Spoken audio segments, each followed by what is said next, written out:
Pois eis que eram os mais belos e de mais deleitosa companhia, os mais belos de forma, e mais distintos em equipamentos e aparatos, e na sua perícia na música e no teatro, os mais dotados em mente e temperamento que já vieram à Irlanda. Esta também foi a companhia dos mais bravos, e inspiraram maior horror e medo e temor. Pois os Tuatha Dé excederam todos os povos do mundo na proficiência de toda a arte. A primeira batalha de Meg Twilight.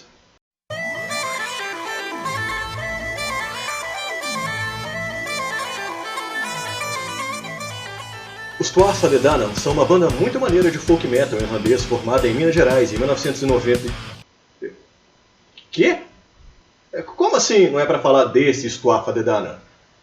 Ah, era para falar do Panteão Irlandês de Sion, segunda edição.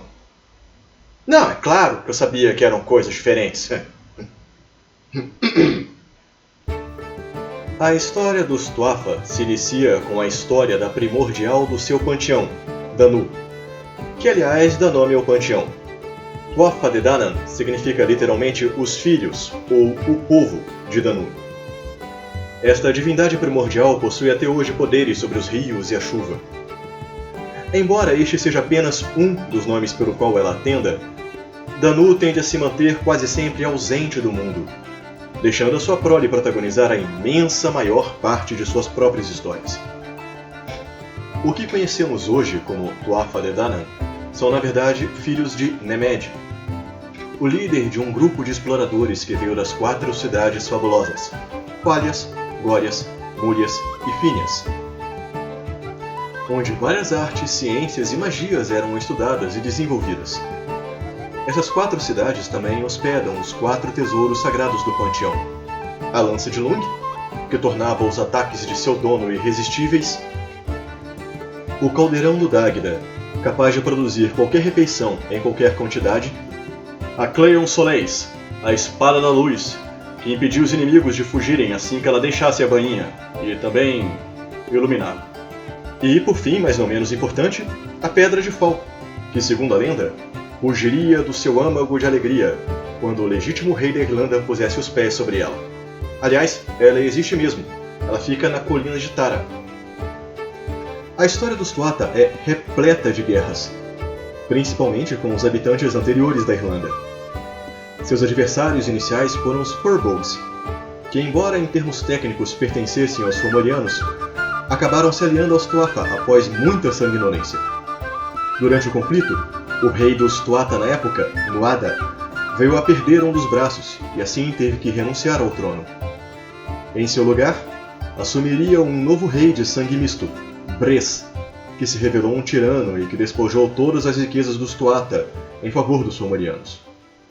O médico Dian Sect então construiu uma prótese de prata para o braço de Nuada e lança sobre ela um encantamento para recobri-la de pele.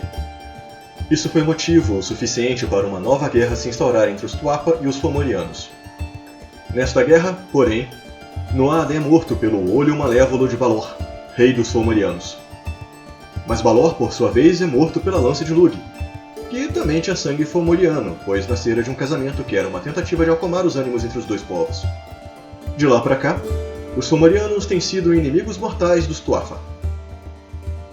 Algo ainda meio nebuloso nessa edição é o contato com o cristianismo. Quer dizer, aqui no mundo real, um dos meios de preservar a história dos Tuatha foi dizer para a Inquisição que eles não eram deuses no sentido real da expressão, e sim grandes reis de povos passados. Talvez tenha sido inclusive isso que acabou, de certa forma, reescrevendo os Fomorianos, dando a eles uma origem no dilúvio bíblico. Segundo essa vertente, os Fomorianos teriam se formado a partir de restos quase decompostos de pessoas que morreram afogadas pelas águas que cobriram o mundo inteiro.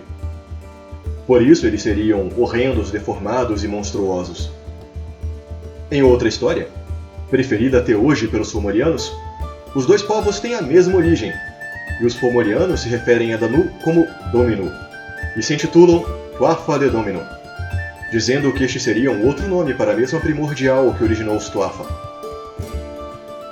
Outra linha ainda diz que eles eram um só mesmo povo, mas que um deles acabou irritando as fadas e foi gravemente e eternamente amaldiçoado por isso. Ou talvez Domino e Danu sejam duas partes de alguma outra deusa tripla como a Morrigan, cuja terceira parte desapareceu, morreu ou ainda está por aí em algum canto. É difícil dizer ao certo, principalmente no mundo onde todas as lendas são reais. De toda forma, esses dois povos se entrelaçaram entre tantos casamentos, brigas, guerras, intrigas, acordos, pactos, traições, tréguas e assassinatos que é impossível tecer uma linhagem de um dos dois lados que não inclua alguém do outro lado em algum momento. O domínio exclusivo de panteão dos Tuatha Dé Danann são as Gyasa, tabus que eles devem seguir para evitar grandes catástrofes em suas vidas, como no caso de Cuchulainn.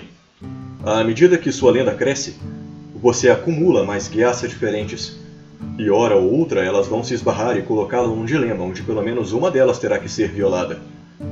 Porém, em contrapartida, você ganha poderes nas formas da rima e do verso, podendo até impor uma guisa em seus inimigos, ou usando a sua língua de bardo para virar seus erros passados contra eles mesmos. Ideal para aqueles jogadores criativos que adoram improvisar músicas ou poesias quase que no repente. Está longe também de ser algo raro vermos fadas agindo como aliadas ou pelo menos colaboradoras em relação aos Tuatha. Elas podem ser guias, patronos, mestres, protetoras ou simplesmente conhecidas de personagens heréus desse panteão. Assim como os cães de Fianna, cavalos lendários, ou seja lá o que for que os jovens de hoje em dia usem como montarias. Enfim, de maneira até talvez nem tão resumida assim, esses são os Tuatha Dé Danann, um panteão intenso, expansivo, sincero, honesto e libertário, e excelentes em tudo o que fazem. Este é apenas um de talvez uma série de vídeos que temos pensado em fazer sobre cada um dos panteões de Scion segunda edição. Por isso, gostaríamos de saber o que vocês acharam e o que gostariam de ver nos próximos vídeos, quais panteões seriam interessantes de serem abordados, essas coisas. E lembrem-se, toda vez que você não se inscreve no canal e aciona o sininho, uma fada morre. Não matem as fadas. Se inscreva e compartilhe. E claro, ótimas rolagens a todos.